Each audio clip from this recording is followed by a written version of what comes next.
Let's have a quick chat about KTM's new demo mode on the 890 Adventure.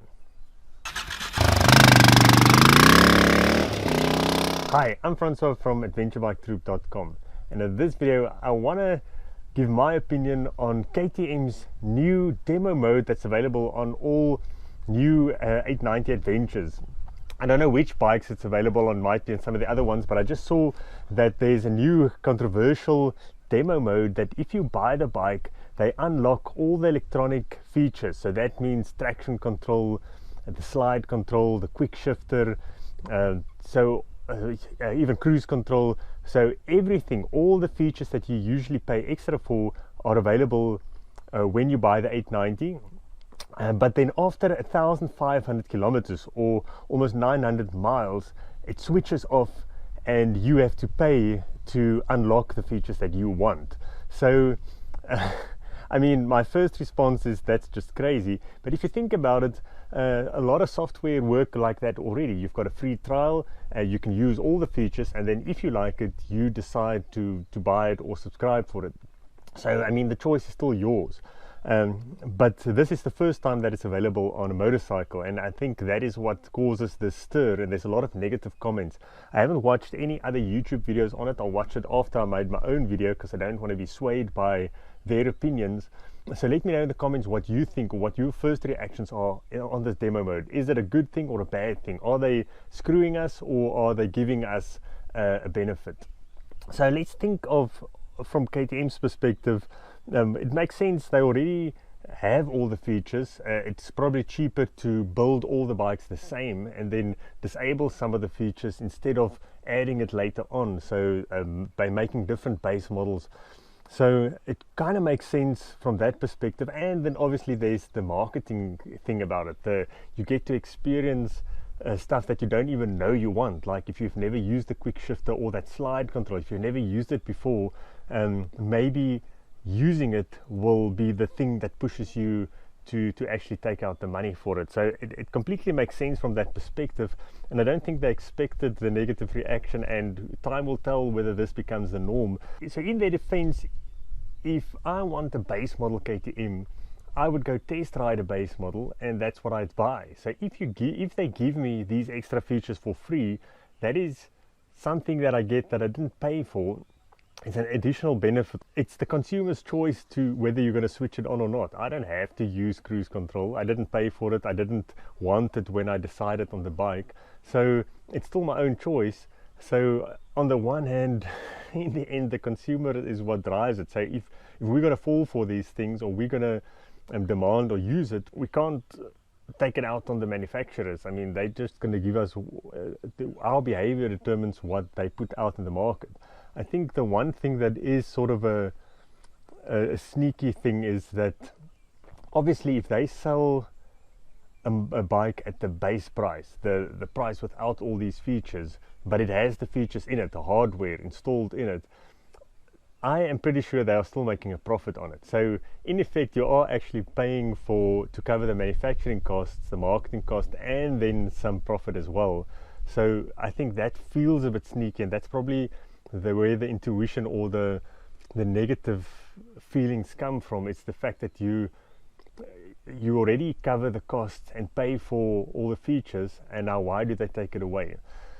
Now please let me know what you think. Is this a good thing or a bad thing? Because as far as I read in the comments where I saw this, as people don't like this, my personal opinion is I don't really care about the marketing side of it. In the end, we have to decide for ourselves, and if you are not diligent enough in your research and you can't see through marketing ploys, and you are easily swayed by marketing or fancy tricks, then it's your own problem. I think we need to educate ourselves these days.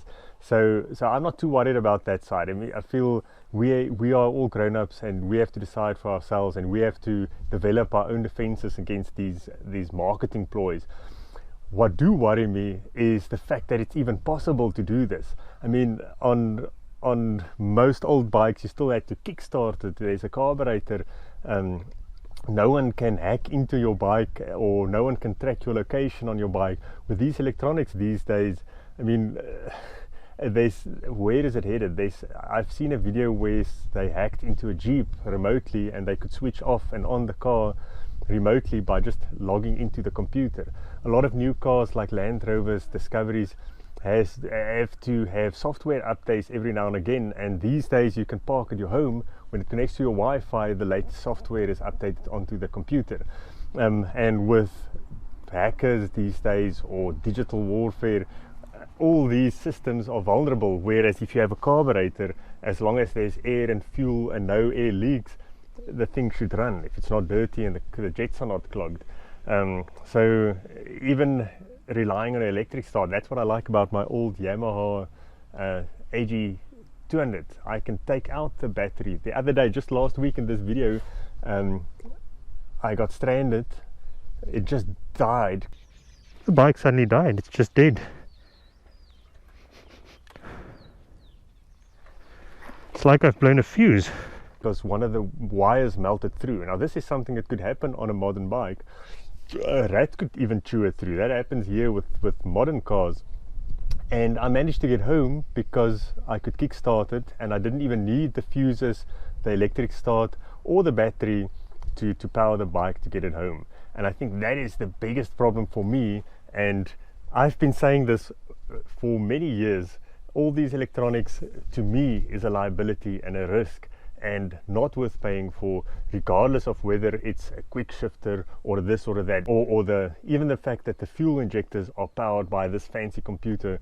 That is the bigger problem for me. So if you've been following this channel and this KTM 250EXE bike build, and you've been wondering why I haven't showed you any videos, let me just give you an update quickly. The last time I worked on this bike, I had a real problem bleeding the brakes. I redid the brakes, or I took them apart, which I'll feature in a video soon, but I took them apart and cleaned everything out, put the pistons back, and the seals looked fine, but I can't get the brakes to bleed. I can't get any pressure in the brakes, and I'm pretty sure there's air in there, and I haven't done it before, a proper bleed from dry. So I'm really struggling. If you have any advice in the comments, pop it in there. I'd really appreciate it, but I will get down to it.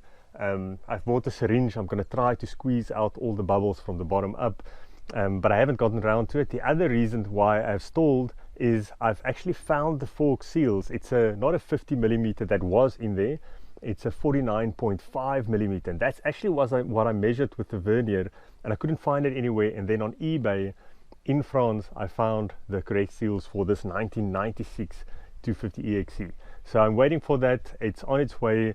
It does take quite a while to get here, so I hope it actually arrives, otherwise it'll be stuffed. But anyways, I'm waiting for the fork seals, and I somehow need to bleed the brakes, and then we're almost good to go to start this bike. Oh, and then the other thing is there's 4 wires, a green, a black, and 2 reds, and then on the other end a green, a black, a red, and a yellow, and I need to figure out which of the 2 reds goes into the yellow one, and I'm scared I'm going to blow up something if I get them switched the wrong way around. So those are the 3 things that are keeping me from getting this bike running. And then I also want to thank Dan Trolmer, who sent me $25 for the KTM bike build via PayPal. If you want to support the channel, there's a link in the pinned comment and the description below. So thank you, Dan, for the support. I'll put your name on the stickers when we finish the bike. I really appreciate the support. And then keep those comments coming. And thanks for watching. I'll see you next time. Cheers.